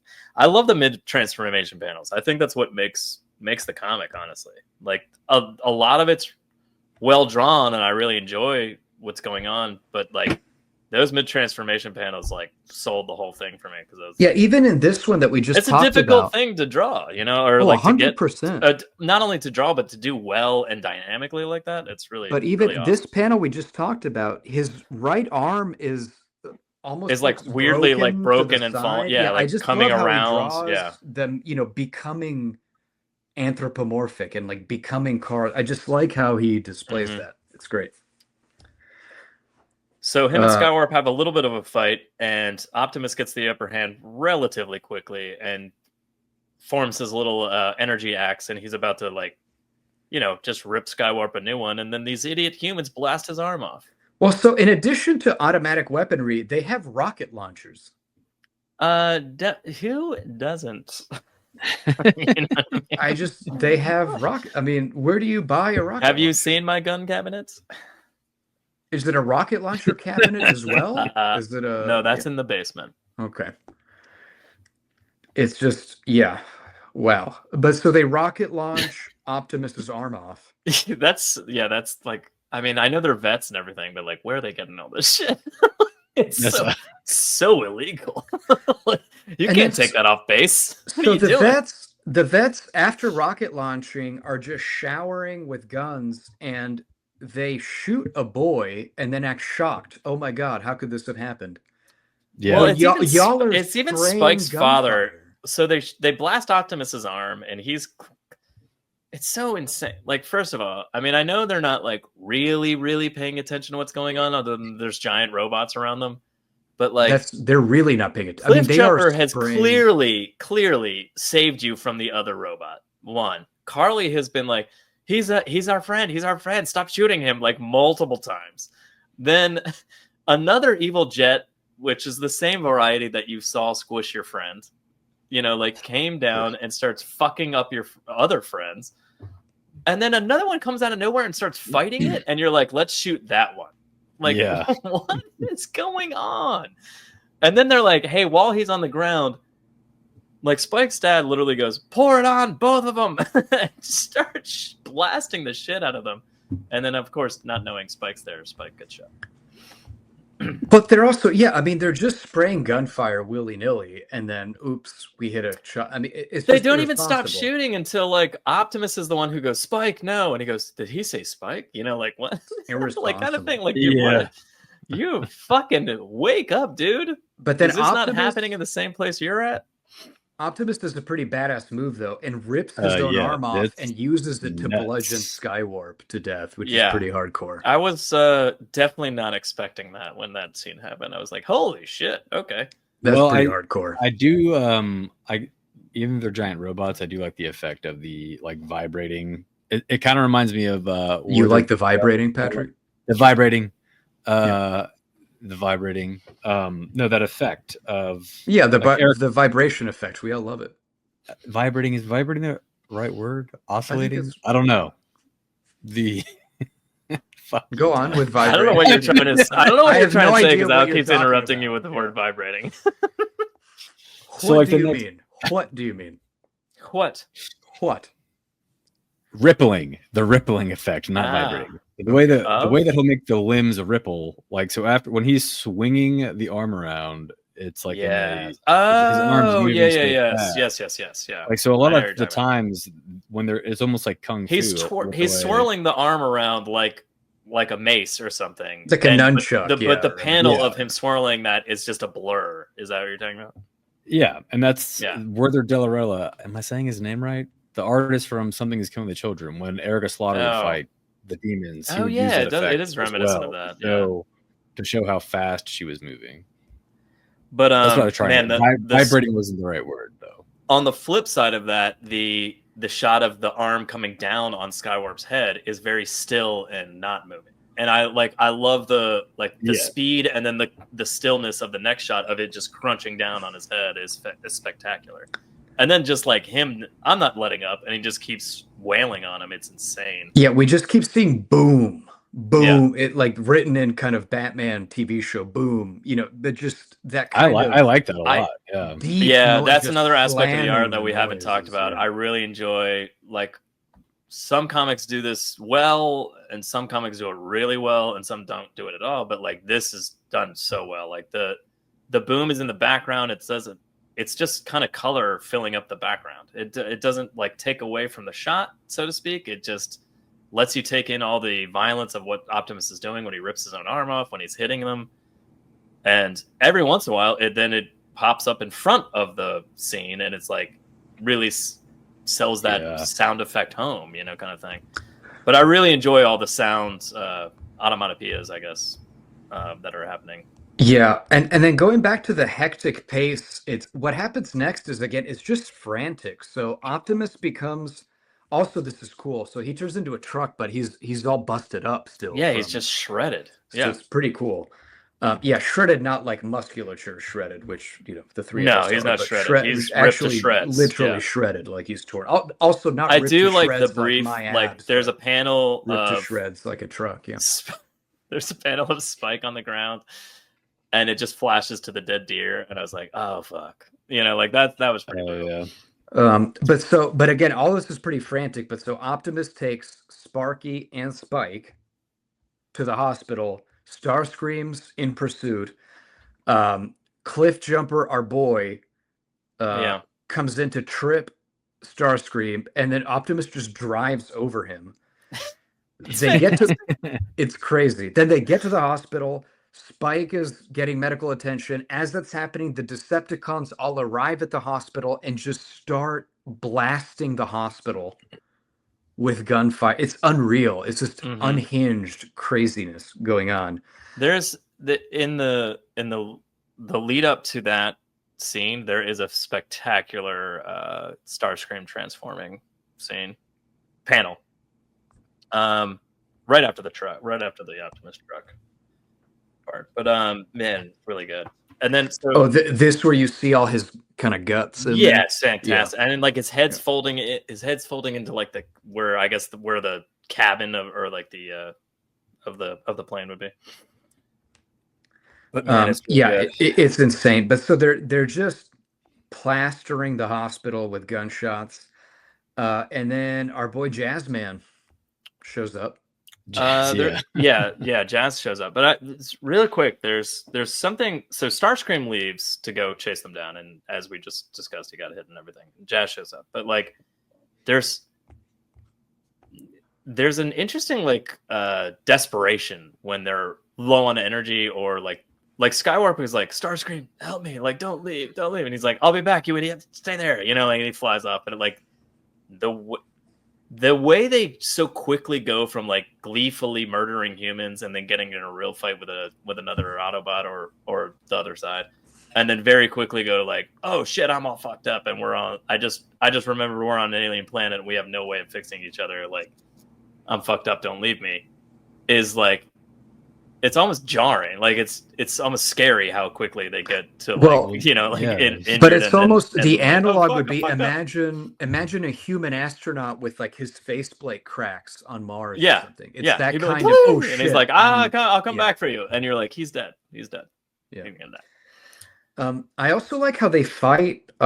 This happened earlier too, but they pretty regularly fight with wrestling moves like suplexes and German suplexes and all kind of. I just enjoy how they do fake wrestling moves to fight in this robot war. I think it's interesting. I agree. Yeah. Anyway, Jazz suplexes. Who does he suplex?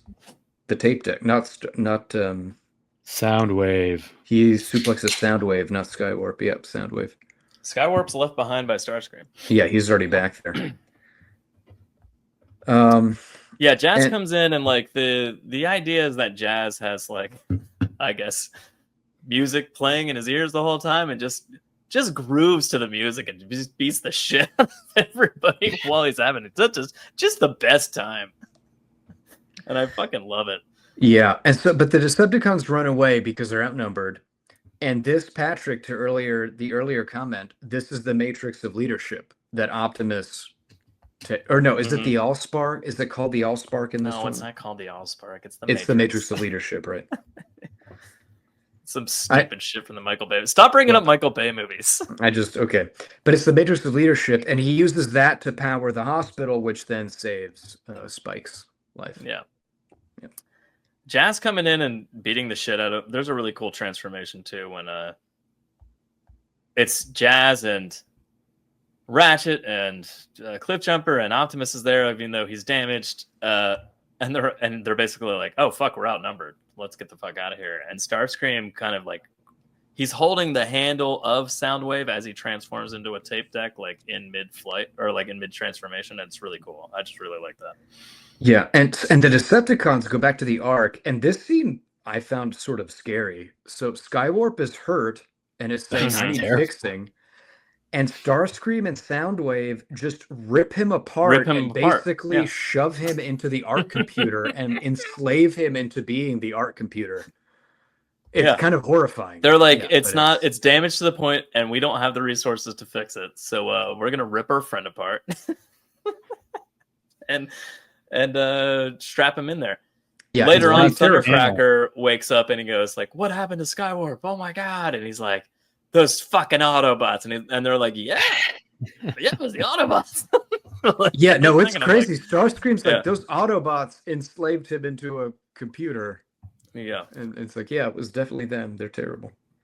They're terrible. How dare they?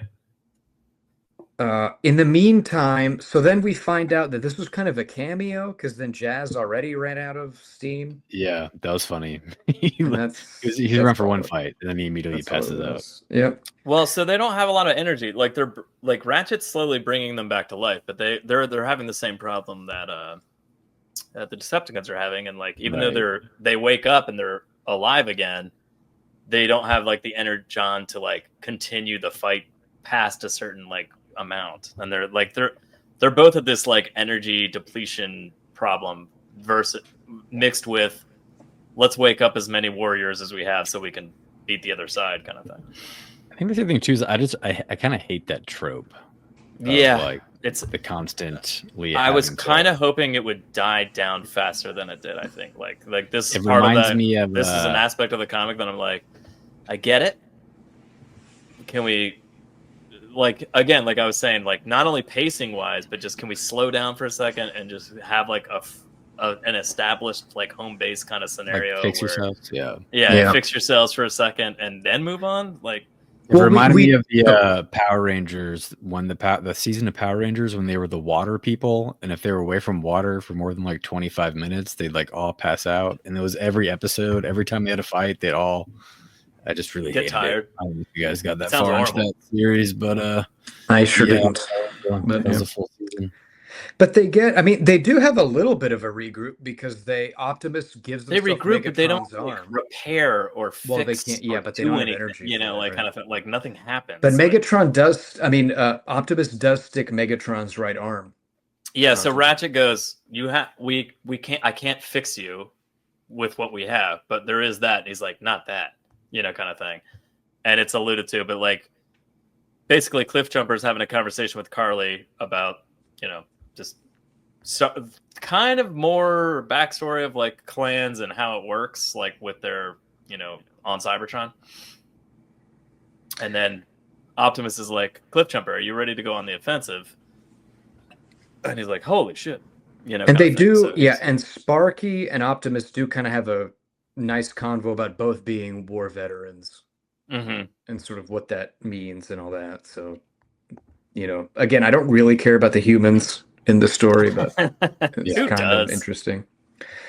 I do, going back to the Batman boom comments, I do like how when Starscream kicks the tape deck dog, it just says punt in large letters, just because he punted that dog. He's like, Skywarp's sacrifice has provided the necessary tech to begin rebuilding our soldiers. Let us begin with, and he's like, the smallest one? What are you, an idiot?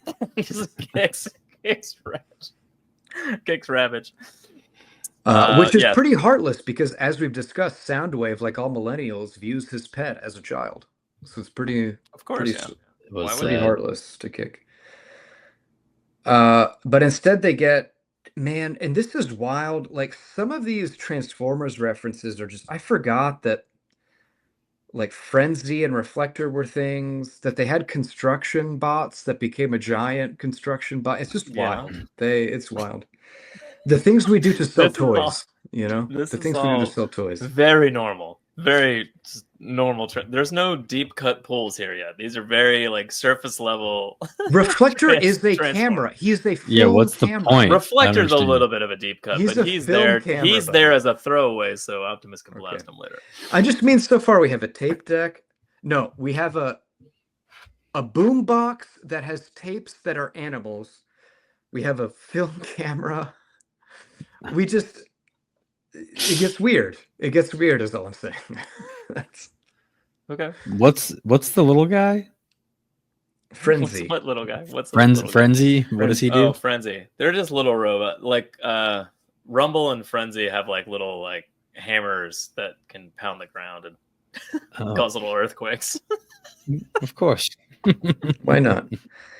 And then there's weird. I'm saying the sentence out loud, and before I get to the end of it, I'm like, that sounds insane. And there are also all of these Transformers are fully sentient, except for inexplicably, construction robots are like have learning disabilities, and then become a giant. They're made for brute work. Okay, but I mean, why are they dumb? I mean.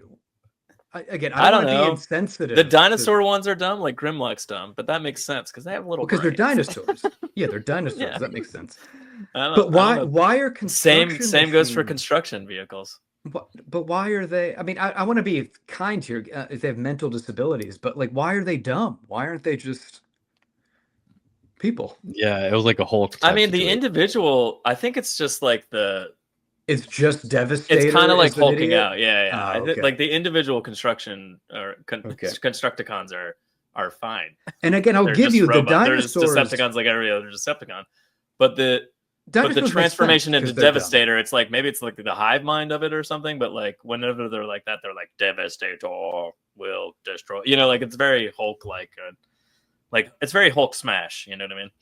Yeah, I've never analyzed that. I don't know. It's weird to me that they have different. This is funny. That's why this is funny because that's part of the thing. Like just having watched the cartoon, I just understand it by rote and I don't question it. You know what I mean? Like I just go, oh, that's how they are. But it's just weird. When you're questioning, and I'm like, that's an excellent point. Why are they like that? Yeah, these are all artificial intelligences. Like, why make a dumb one? Yeah, to be a dump truck that combines with a bulldozer. Doesn't make any sense. Yeah. So just a note on the pacing at this point, because we have this shot that Joe just pulled up. What pacing? Optimus, What pacing? Optimus, do you mean just the insanity? The breakneck pace of fighting. So the Autobots have their technology up and running so they can resurrect their other Autobot friends. And there's a shot of Optimus carrying RC like out of the mist. Like she's this amazing warrior. So as someone who doesn't really know too much about RC, I'm like, oh, who is this? I'm looking forward to getting to know her. And they wake her up, and as soon as she exchanges 2 words with Ratchet, and then the fucking Decepticons attack again. There's another explosion immediately. She has said that's not what I'm talking about. Like, can we get like 2 seconds for either side to breathe before we start fighting again? Nope. I don't mind it in a way, but at the same time, I'm like, Jesus fucking Christ! Like they just figured something out and fixed a problem, and like you're blowing it up. So now they have the same problem again. It's not like, I don't know. It's a way to kind of like bring them out piecemeal, so I get it sort of. But like that it starts to become redundant and kind of like a story trope. And you're just like, oh my god, can we just stop this shit? Can you just like set up sides and have a different story? I guess I don't know. Well, I think the intent here was to just display that this is a war, and wars are insane. People die all the time, and you don't get to regroup and all that. I think they're also grasping for like, resources and warriors at the same time, and like, but they're also trying to stop the other side from getting the upper hand, so they're just constantly smashing at each other. I get it. Yeah, but I just think, I guess I'll just call him DWJ because I don't want to say Daniel Warren Johnson all the time. But I think DWJ here just maybe indexed too strongly towards just insane wartime. Nothing is safe. Everything is crazy. Because you think like after a fight like that, like both sides would need a second, but they just keep pouring it on. Yeah, kind of thing. But as an example, I know we just talked about him, but I just laughed at this. So the film camera guy jumps into the battle with a photo pun saying, "Propel yourselves for ISO, instant suffering and obliteration." Like, because ISO's a photo term. And so he transforms, and just Optimus immediately blows him up. So he's not expecting Optimus to have Megatron's gun, but that at the same time. But it's still, he just immediately, he's dead, and we're gone. Yeah, like that's why they brought him back to life, to kill him right away. To just kill him right away. Yeah. And also Frenzy. Optimus just slams Frenzy. Yeah, but Frenzy versus Optimus. Just look at that. Just look at this. Frenzy versus Optimus is laughable though, because it's look at that. He just slams them into a. It's a tape deck versus Optimus Prime, dude. Yeah, but Optimus takes Frenzy and basically like curb stomp slams him.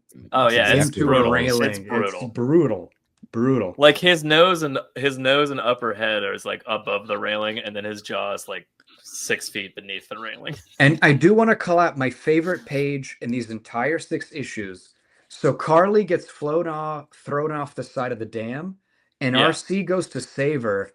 And this page is my favorite page. The way he draws RC is the robot running up, transforming, and just that image of, drifting sideways with the door open for Carly to drop in.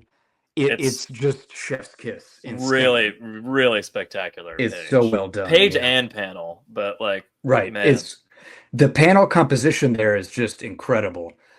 And just you see RC driving up the side, a close-up of the wheel turning. You see RC turning with the door open, and then top down Carly falling. It's just so also, well RC's been awake for like 2 seconds. I mean, she even made a joke like when they brought her back, 2 seconds later, the machinery that they were working on gets shot at and blows up, and she immediately saves Ratchet, and she goes, he's like, the first thing you do after waking up is save me, huh? And she's like, I see not much has changed or whatever. I mean, like, pretty awesome. Yeah, and the other thing, so Jazz is back, and Jazz also, because his name is Jazz, talks in music terms. Do Transformers have music? Does Cybertron have music? I've never seen any semblance of a music industry in any iteration of the Transformers. How does Jazz know what a ballad It's a world of robots, man. Like they've got all kinds of electronic music. How does he know what a 5-chord riff is, or that a ballad needs? I don't know. That's the weird part about this, because like this is an iteration of them. Like why is Soundwave a boombox and why is he a camera? Like that doesn't make sense. Like in other iterations of the Transformers, they've had like Cybertronian like versions, and then when they come to Earth, they're like, oh, let's just like I was a car on Cybertron and I looked a certain way. But now that we're on Earth, I'll make myself look like a Lamborghini because that's kind of close to what I am, sort of thing. And like they kind of like, it makes sense that way. Like Optimus arrive on Earth looking like a semi-trailer, you know what I mean? Like a semi-truck, you know what I mean? Kind of Well, thing. what did he look like before, though?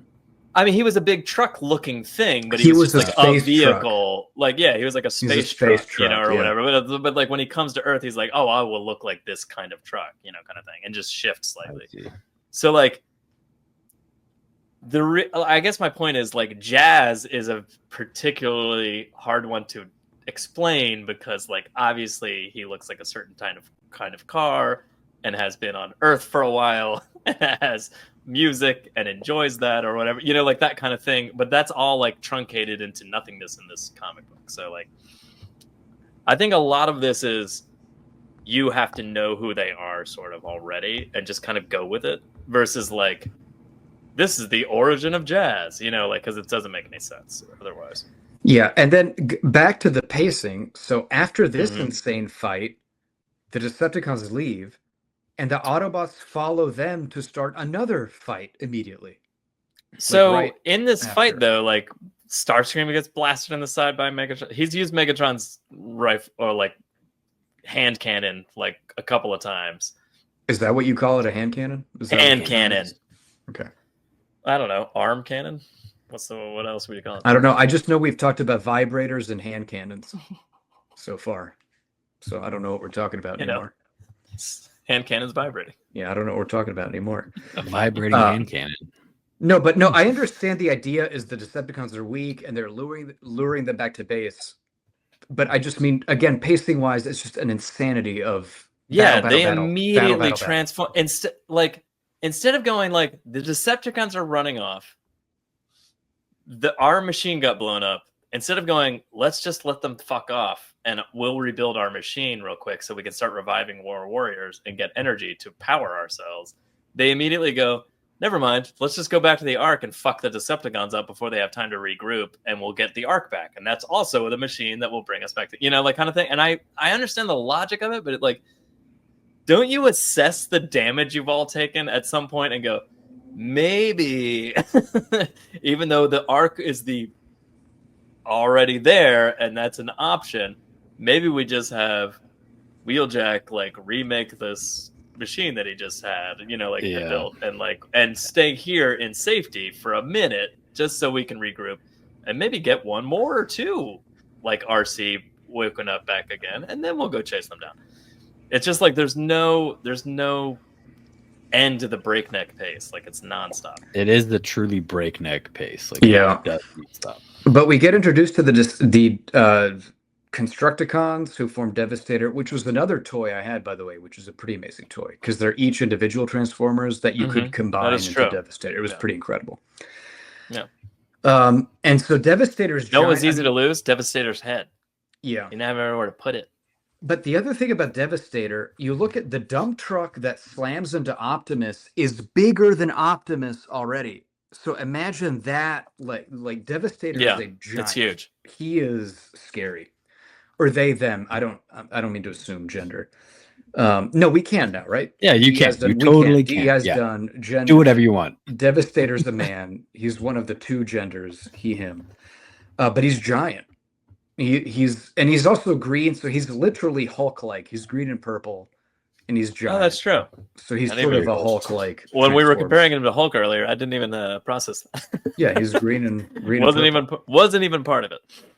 And so he combines into Devastator, and the Autobots they're freaked out.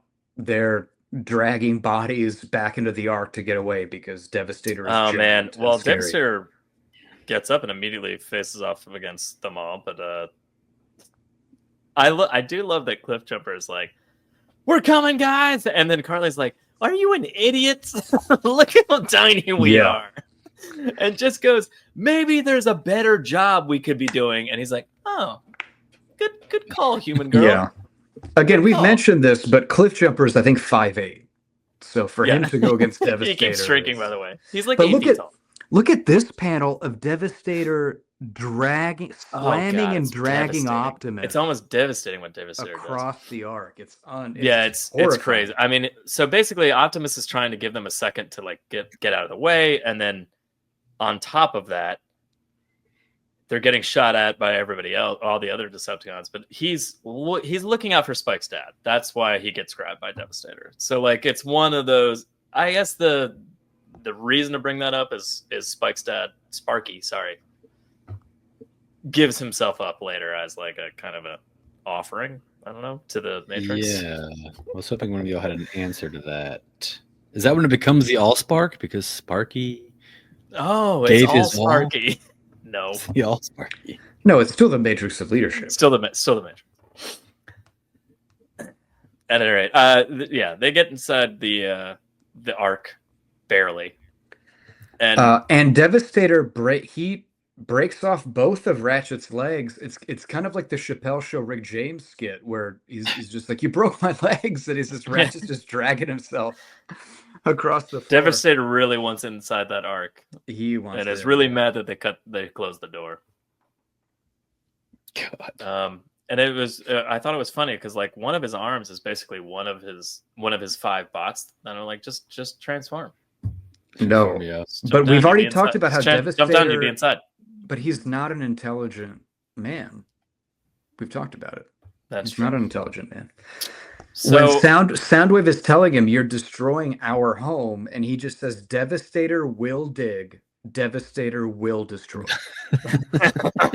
he does do that. And he's correct. He is not wrong. That is what Devastator will do. He does do that. Yeah. He is Hulk-like. I never even thought of him that way. But so I guess when they transform, or when one of them gives the order to transform into Devastator, they know what they're doing. It's like unleashing the Hulk. Yeah, but inside the Ark, Cliffjumper runs into Starscream. Kind of confronts Starscream. Yeah, with his little gun. So this is yet another like allusion, not the Starscream Cliffjumper part, but like the next scene with Optimus is yet another allusion to, which is happening simultaneously, which is another allusion to the movie. Homage, I guess. But Optimus is laying on like a gurney and dying, and he opens up his chest to give out the Matrix. He's like, one of you needs to take it, I'm dying, kind of thing. Which is, and it drops to the ground.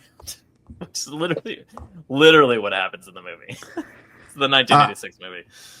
So what yeah. So he just gets absorbed into the Matrix of leadership. I guess. Like, so I mean, they do discuss this a bit later, and so Optimus is having like weird shit in his head, and it sort of seems like it's like Sparky's memories, and like, or the fact that organic material went into the Matrix or something. Like something's wrong with him, and it's not like bad or anything, or it starts to get worse. But like, he also has Megatron's arm on though.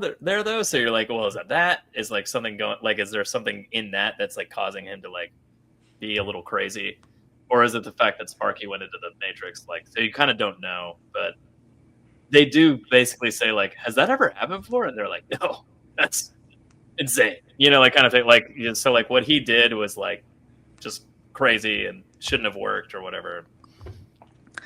Basically, Sparky gives his life to the Matrix. I was gonna say, how did he know to do that? You feel, Patrick, sometimes you feel stuff in life, you just feel the right thing. They had a strong bond at the hospital earlier. No, I don't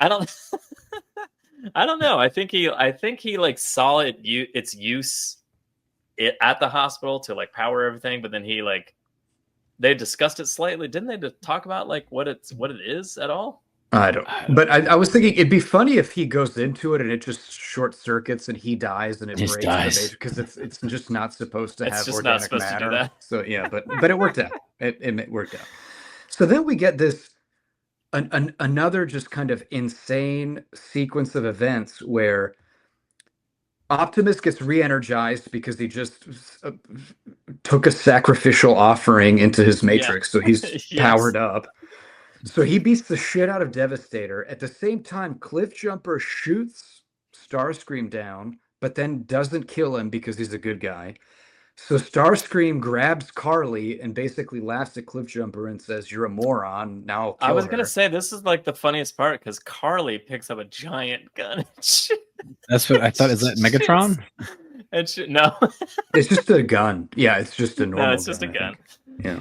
It's just one of their guns, but it's like I just love that her whole body is like pulling a trigger. it's quite funny. But yeah. But so Cliffjumper refuses to finish Starscream, who then grabs Carly. As this is going on, Optimus wrestle flips Devastator off of like one cliff across the chasm into the arc where Starscream is perched. Well, first he rips his finger off, then he starts blasting the shit out of him. Then he drives straight up like a cliff face, blasting with the Megatron gun backwards off the truck. Like it's crazy. Like this whole insane. Like, and he basically flips all of Devastator. And it crashes into Starscream. And this is another just a full page spread here that's just insane. I mean, it's such a good panel. Even the page right before it of him picking Devastator up is amazing. And it's not a full page spread, but it's basically there's only 2 other little panels.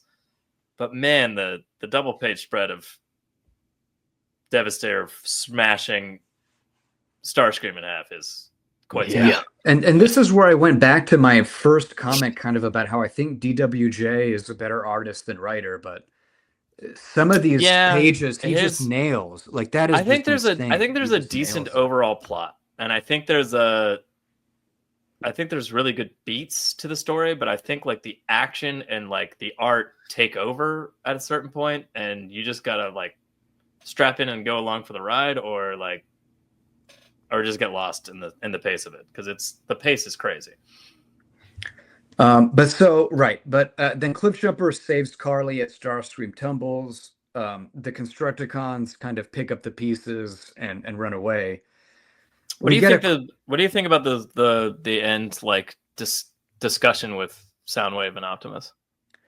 I mean, I liked it. I thought it was interesting because I think Optimus recognizes that Soundwave is to some degree reasonable. Mm-hmm. Yeah. And unlike Starscream. And I think he's trying to appeal to that. Soundwave, I think, kept it a little too real and tried to take a shot, and Optimus just kind of alpha flexed, like, nope. Yeah. He's like, I desire peace, but I'm not a fool. Yeah. Yeah. So I think implied in that is this idea of kind of that was the one chance you were going to get, Soundwave, is like, I offered you a shot to switch sides, but we're done now. I get. Yeah. I get that you're. There's also so that's kind of what I'm actually interested in reading about. That's kind of why I kept reading is not only just because this comic is very much its own thing. Like aside from that brief little instance of Duke overlapping into this, like although they are in the same universe, the G.I. Joe comic and this comic aren't really interacting all that much. I think there's like a third book called I don't even remember, like Void Rivals or something like that has more of an interaction active element to it. But like right now it's just Transformers are doing their thing, G.I. Joe's doing their thing. In the lead up to the G.I. Joe comic, like the Cobra Commander comic book shows that Cobra Commander like has Megatron and is like been like using his technology and like learning from it. And they're kind of the G.I. Joe comic itself seems to be centered around like them fighting over Cobra and G.I. Joe are kind of fighting over like these like remnants of the Transformers, because it's like crazy technology and energy resources kind of thing and weaponry kind of thing. So like that's the Transformers comic seems to bleed into the G.I. Joe comic a lot more than the other way around, I guess is what I'm trying to say. Yeah. But like I don't know. As far as the Transformers comic goes, like I'm more interested in seeing like where certain characters fall, because like later on, for instance, spoilers and everything, but like Thundercracker starts kind of going like, "All right, get it." Like Starscream's like, "Kill those humans and get over here," and he's like, "Just get the fuck out." Like he doesn't like kill them right away, and he just like goes, "I don't care about killing you. I'm not Starscream. I don't care about killing every little squishy that's around me." So it's like little things like that, and you're like, oh, interesting. I wonder if Thundercracker is going to be like moving sides at some point, or kind of go in more of the direction of Optimus and the rest of the Autobots. And same with Soundwave. So like, there's certain ones where I'm just like, interesting. I wonder if there's going to be an Autobot that kind of goes the other way. Yeah, that's always sad. It's kind of interesting to see where they're going with the characters because of where I knew they were, and that's why I'm interested. So like, Well, back to the Soundwave Optimus exchange, I think the reason Optimus reached out is as kind of the Decepticons are leaving, Soundwave has the dead Ravage, dog yeah. cradled. He's got Ravage cradled, and I think that Optimus noticed. Well, you have some level of empathy for your dog child, so maybe I can reach out. Dog child. It's his dog child. We understand. A tape deck dog child. Is it a panther? It is a panther. It's not a dog. It's a panther. It's a cat. It's his cat child. It's his cat child. Cat child. But still, I did until like that next kind time, Decepticon exchange. Yeah. And then we end this 6th issue with Spike asking, "Where's my dad?" And your dad is now a robot, buddy. Optimus. Your dad's Optimus is your new daddy. Prime. Yep. Everything's fine. Everything's fine. Don't worry about it. Optimus is your new daddy. Yeah. Yeah. Does this pass back to test? I didn't get any feedback. It's true. I didn't get any feedback. Didn't even consider it. But I guess it's happening. Do we even ask when they are giant robots from space? The answer's probably no. This one fails hard. Fails hard. Hard. You know what I will say? Bright side of that coin. On volume 2, totally passes. Oh, well, good. Volume 1 RC and Carly become like best buds. Yeah. Well, they do. RC and Carly do interact briefly, but they don't. But they don't talk. They don't talk. Yeah. So, in this one, it fails. Well, also, Carly, surprise, but guys, she's very mad at Cliffjumper for not killing Starscream. So, I think I'm mad. They have a falling out. Yeah, I think I'm mad at Cliffjumper, so I get it. Like they have a falling out, and Carly and RC become best buds. Hang out all the time, talk all the time. Nice. The only 2 female characters talk all the time. Anyway, yeah, that was Transformers. What about a Snyder's? There's not really a lot of male bodies. Well, Spike's in a hospital gown and looking pretty 17-year-old. For a little boy, he's pretty ripped. Yeah. I mean, is he? I don't know. Looks like a 17-year-old boy. I don't know about that.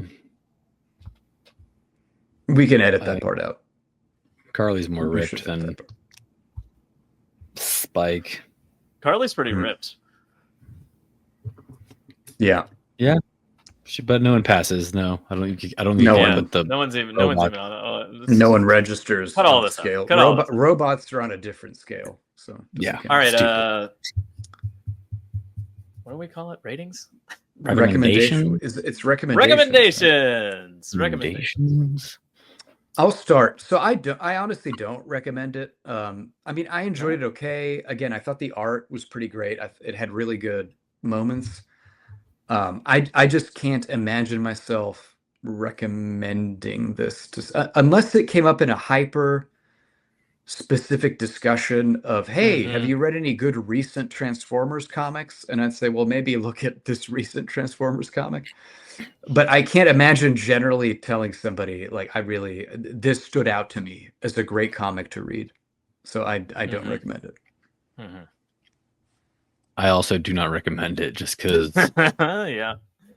I Googled, I was like, what run led into this run? Because clearly we're like in media res, like we're in the middle of, but no, this is a brand new universe. So I just I didn't understand how we got anywhere. I could not believe that it was just nonstop action. Like it just didn't stop. I don't care about what happens to any of these people. Slow down. Well, that's like the art is good, but I have no interest in seeing where this story goes. I just don't care. Maybe that'd be different if I was already a Transformers fan, but it's a pretty foreign IP for me. But yeah, no. I also would not recommend this. Really? Yeah, I mean, like, with the caveat that I would absolutely recommend it to somebody that was of my exact age and mindset and knew the characters. I'd be like, oh, have you seen this new Transformers G.I. Joe stuff they're doing? It's great. But that's with the complete understanding that they know what I know, like kind of, or like, and I don't know a whole lot about Transformers, but I know enough, kind of thing. But so I found it enjoyable and I liked it, but I also like it because it's like a fresh change and it's interesting and different and new compared to what I knew. And that makes it fun, and I like that it's fun in a way that it's interacting with G.I. Joe at the same time, and it's kind of they're trying very hard to like create this Energon universe that they're trying to do, and I like what they're attempting to do, and I'm willing to see where it goes. But I would never recommend this to anybody that doesn't know what Transformers are, or like unless you have a predisposition to enjoy G.I. Joe and Transformers. I'd be like, don't touch that book. Like, don't go anywhere. Yeah. So I can't there's no way I can say like recommend this book without being like, you're also 44 and you also have watched G.I. Joe and Transformers when you were a kid, and also like have read comics and have the toys and know all the characters and blah, blah, blah. Like because the reason it's good to me is the fun that it's taking with the characters. Bumblebee gets shot in the face instead of hanging out with Optimus Prime, like little things like that. So can't do it. Gotta pay. Yep. Gotta move. Is this the first one we've all three passed? It can't be, right? No, it's not. I'm sure it's not, but I think we all passed on the last Ronin. Did we all pass on Last Ronin? No, I loved the Last Ronin. What are you talking about? I think my answer for Last Ronin was very similar to this one. It's just like if the nostalgia's not there, you're not gonna give a fuck. Yeah. And I could be wrong. Avengers Forever. I haven't listened to our episode on Last Ronin. Oh, Avengers Forever. Yeah. Avengers Forever. God. Wasn't Iron Man the Armor Wars? Armor Wars. Yeah. Armor Wars. Okay, we've had others. We've had others. Yeah, we've had others. What about Spider-Man? I was about to say Craven's Last Hunt. Craven's Last Hunt. I'm pretty sure we were all like, "This is a shit show." We were all. I think we all didn't recommend that. Yeah, there's been others. There's been others. All right. Okay. Well, but that was it. We did it. That was Transformers. We did it. Yeah, I think we won comics. Comics. Good journey, Couchers. Goodbye.